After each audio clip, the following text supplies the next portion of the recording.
Hey guys, it's me, your favorite YouTuber. I always try to do something groundbreaking in each video, and for the last video, we kinda went too far. I'm sure you all know about the infamous Amityville house in Long Island. It's considered to be one of the top most haunted houses in America.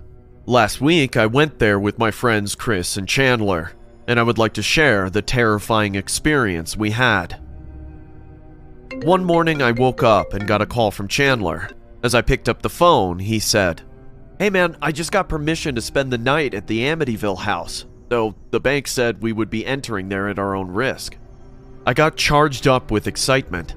Even though the house is available for stay at the cost of $850,000, no one dares to buy it. We didn't have that intention either, so we only arranged it for one night. I texted Chris to start packing, as tomorrow we'll be going there. I got up from bed and made some breakfast. The doorbell rang and a delivery guy brought the equipment that I would be needing to shoot there. I ordered some of the best quality walkie-talkies, night vision cameras, noise-canceling headphones, and a remote-controlled temperature detector. It's said by paranormal researchers that sudden drops in temperature signify that a spirit is nearby. I don't know exactly if it'll work, but there's no harm in checking it. So, finally, at around 9 p.m., Chandler and Chris came to pick me up, and we started our journey. It was a warm summer night. We were all extremely excited. You all know Chandler, even though he was a bit scared, was trying hard to suppress it by making jokes.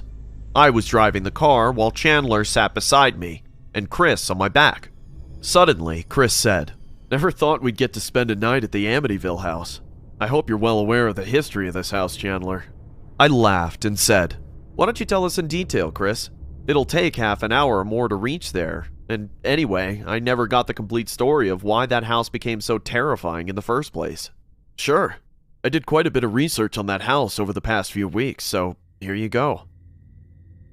In the early morning hours of November 13th, 1974, a man named Ronald DeFeo Jr. shot and killed his mother, father, and 4 siblings while they slept in their suburban home at 112 Ocean Avenue, Amityville, New York.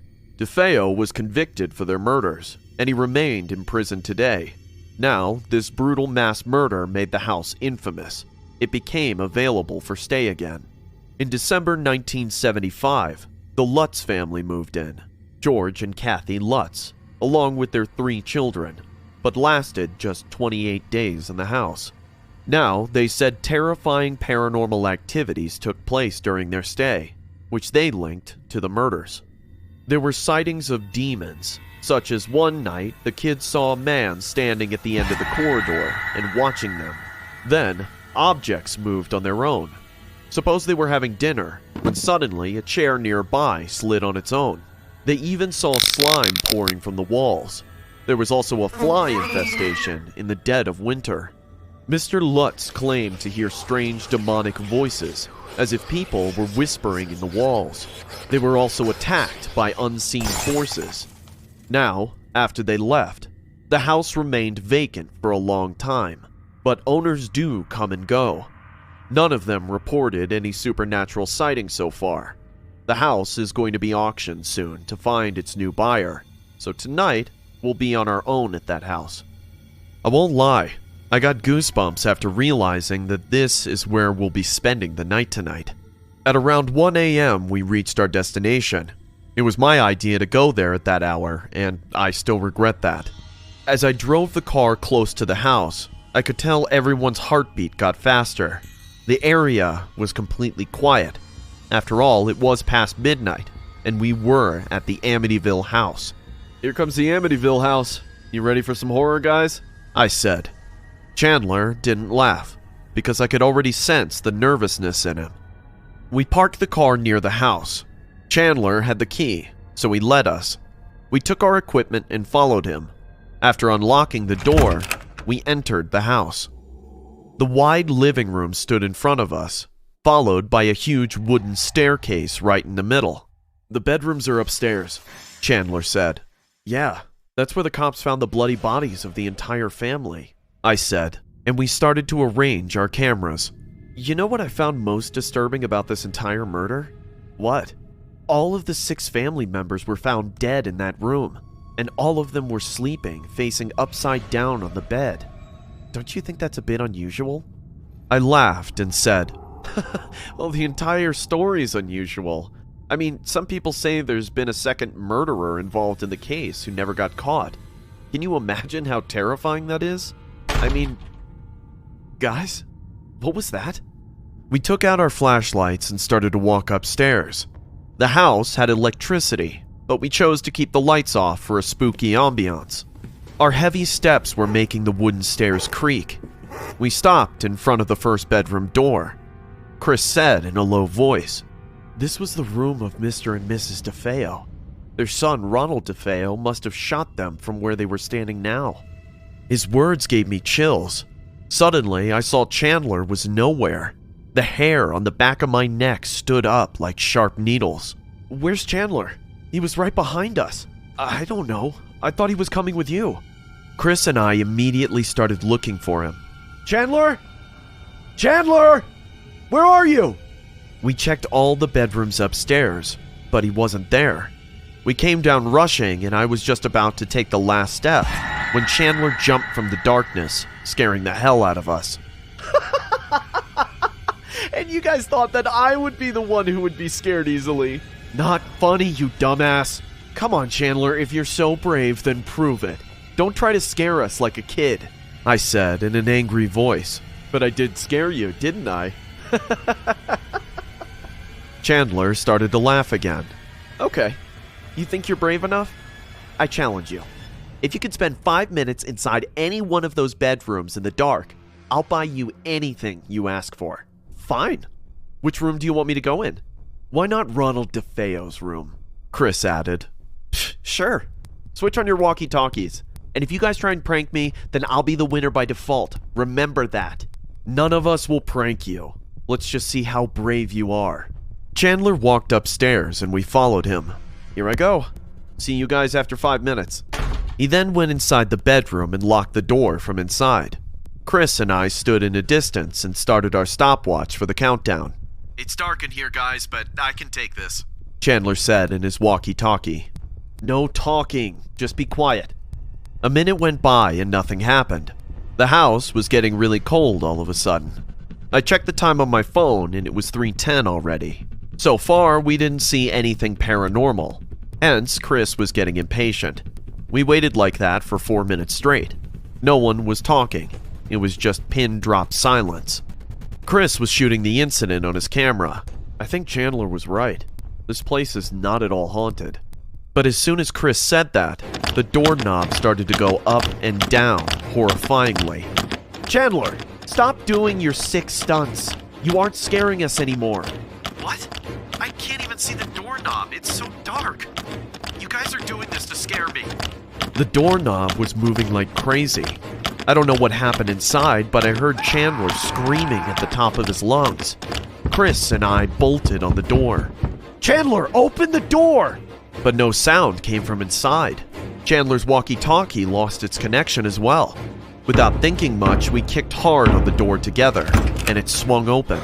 Chandler was lying on the floor unconscious. He was gagging in fear.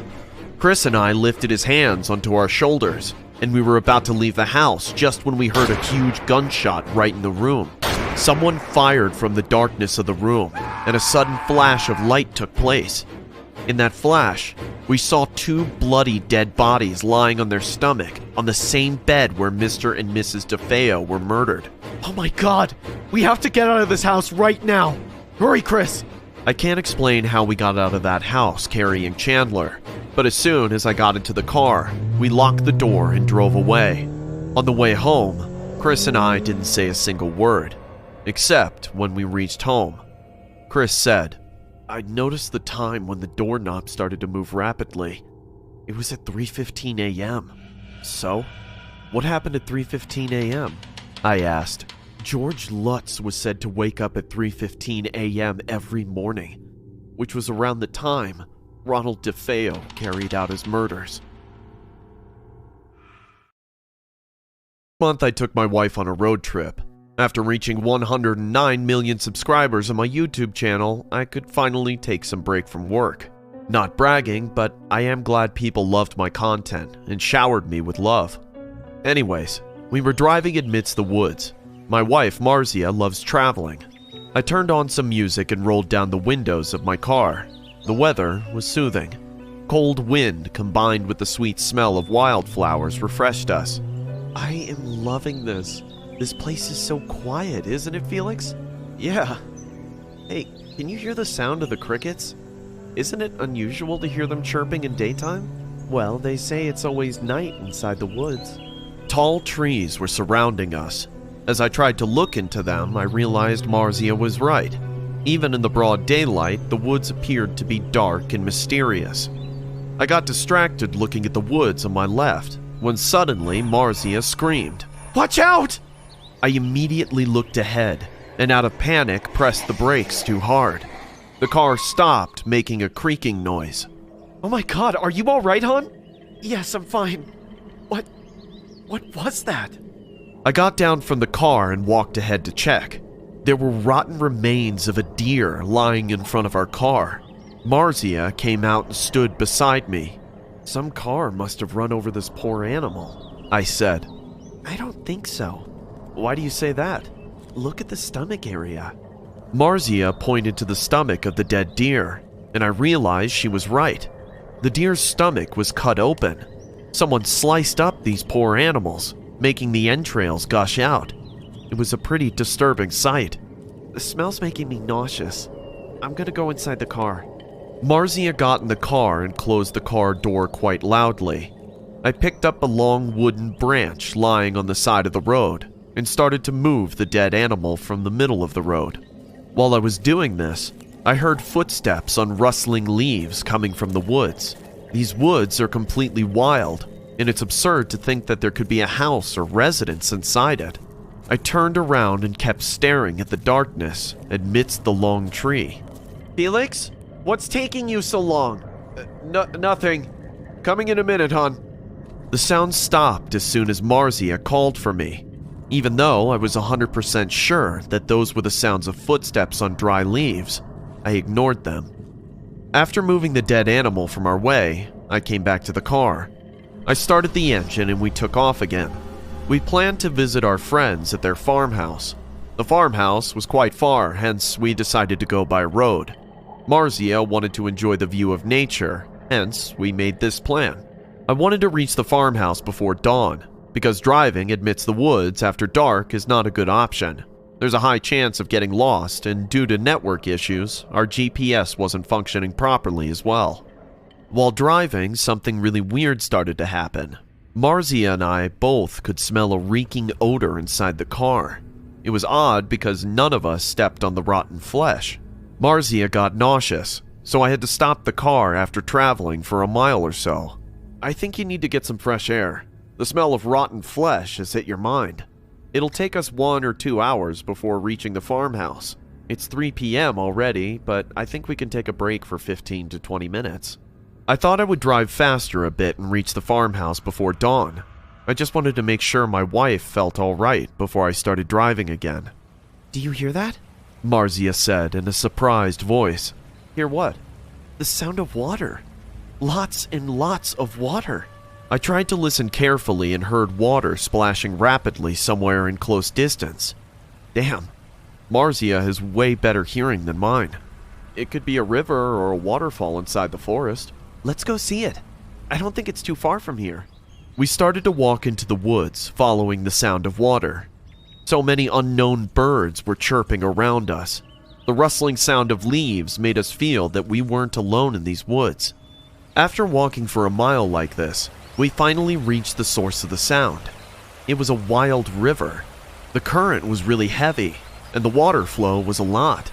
Marzia sat on the bank, dipping her feet into the water. I was a bit worried because of the heavy current, but she was careful on her own, so I didn't say anything. The view was breathtaking. Green trees were all around. It was a light blue sky and this huge, unstoppable river.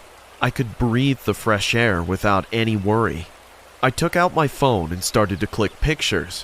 While I was doing so, my eyes went to the other side of the river.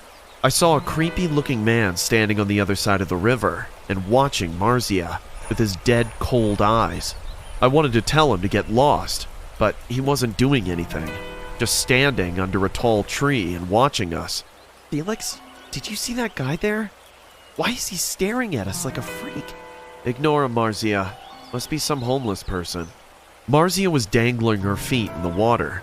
I was happy to see her all charged up and relaxed at the same time. I thought to wash my face in the clear river water, so I walked towards the edge and crouched on the ground to touch the water. Hun, can you please hold my phone while I wash my hands and face? Sure, give me... I gave her my phone and started to wash my hands in the cold, clear water. Marzia took the phone from me and started to click pictures. She walked into the shallow water at some distance from the bank. Now she was standing in the river. The water level was up to her knee. Please don't go too far, hon. The water current is really strong in the middle of the river. Yeah, I'll be fine.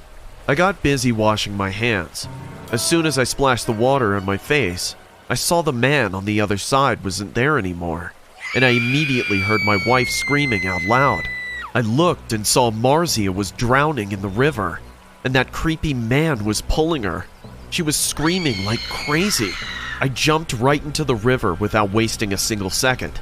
By that time, the man had pulled Marzia into the depth of the river, and now he started to swim away towards the opposite side of the river right where we first saw him. I knew that if I didn't catch her soon, she would float away due to the water current. I swam as fast as I could.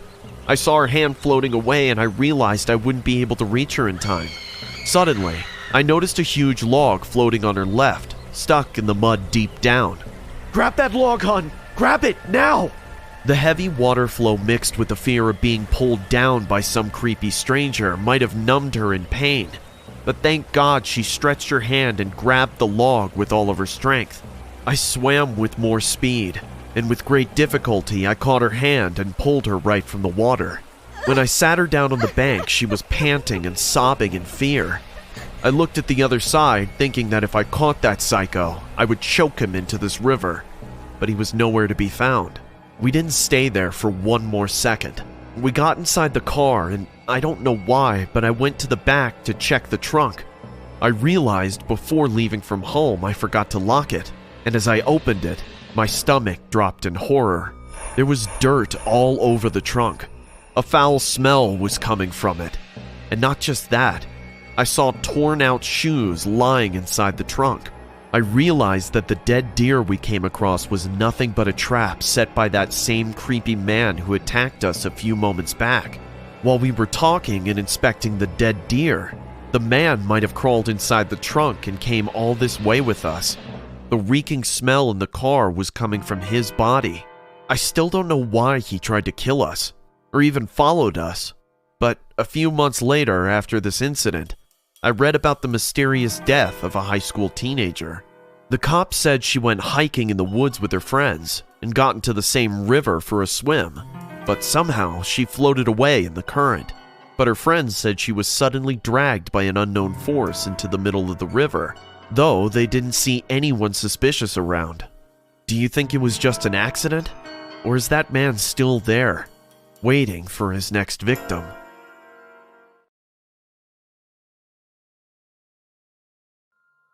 Hey, it's Corpse here.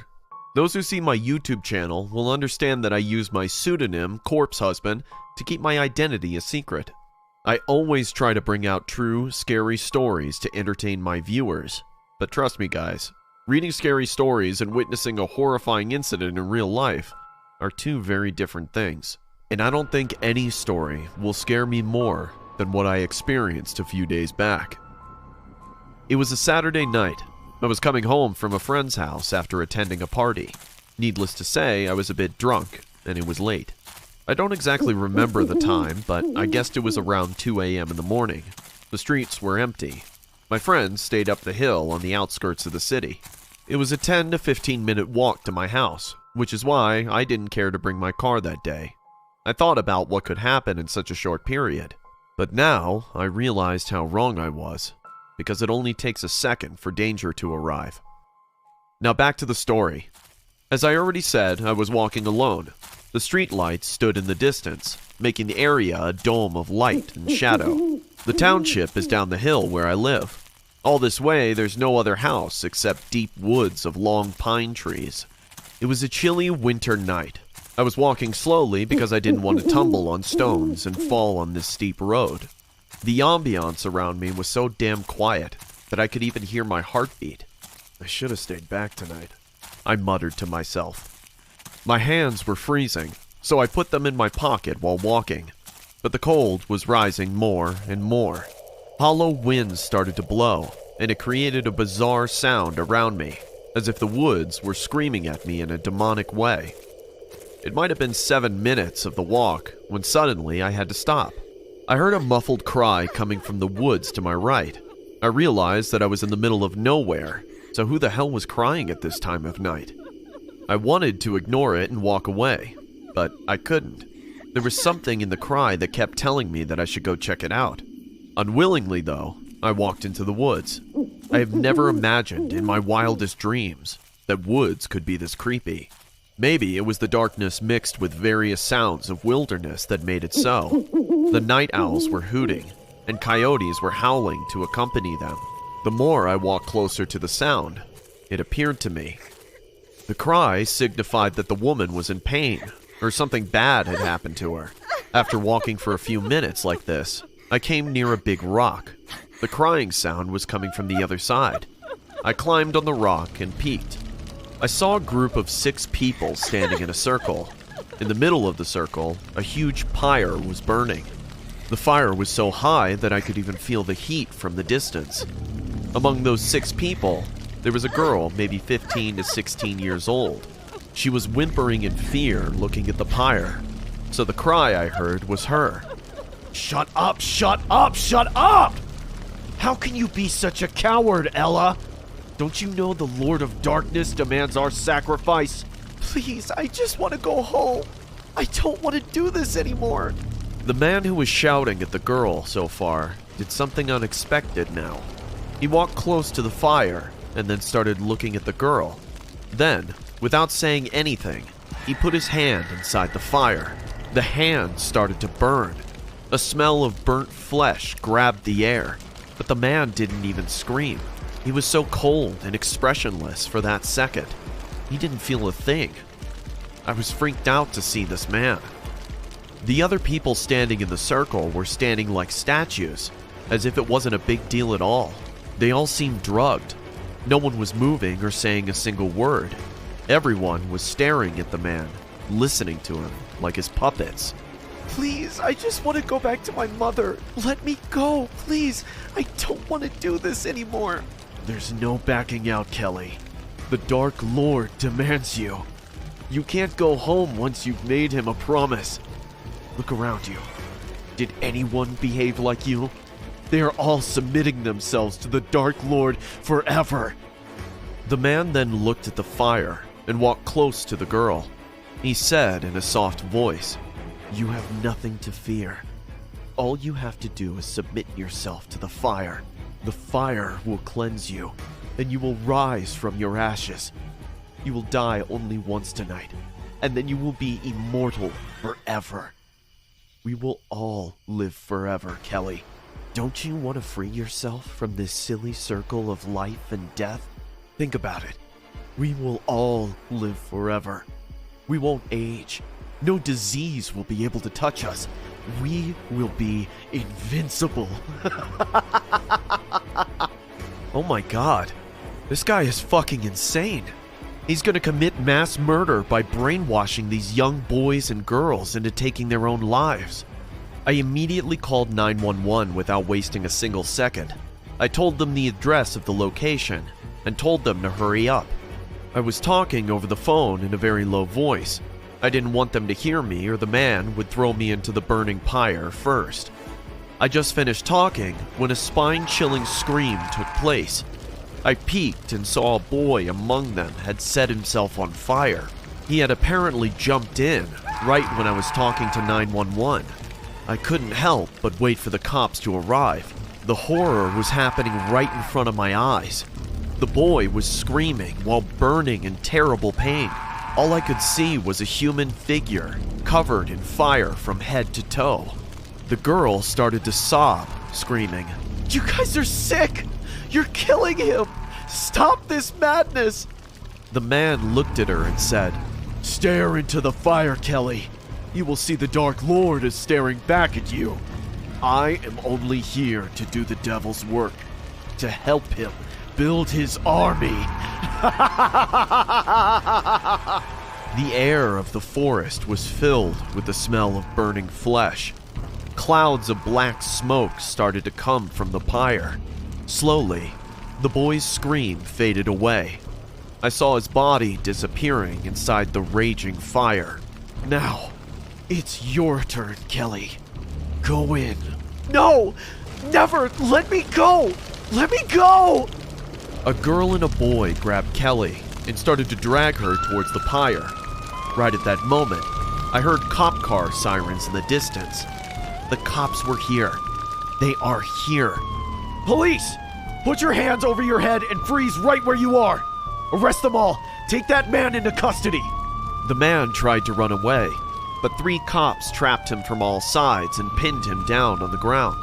"How did they come here? Who informed the cops? What the hell is going on?" He kept screaming and bashing his followers with foul language, but the cops dragged him into the cop car. I saw a middle-aged man and woman rushing towards Kelly. She ran to them and hugged them tightly. I realized that these must be her parents. It's sad to see how young minds are influenced by cult groups. I'm happy that I could save their lives that day. I still regret not being able to save the boy from killing himself out of stupid beliefs. But to all who are watching this, I just want to say sometimes all you need is a little urge to do good, without expecting to get praised by it. I'm sure none of them knows that I was the one who called the cops, and I don't care about that either. I'm just happy that I could help innocent lives from fading away.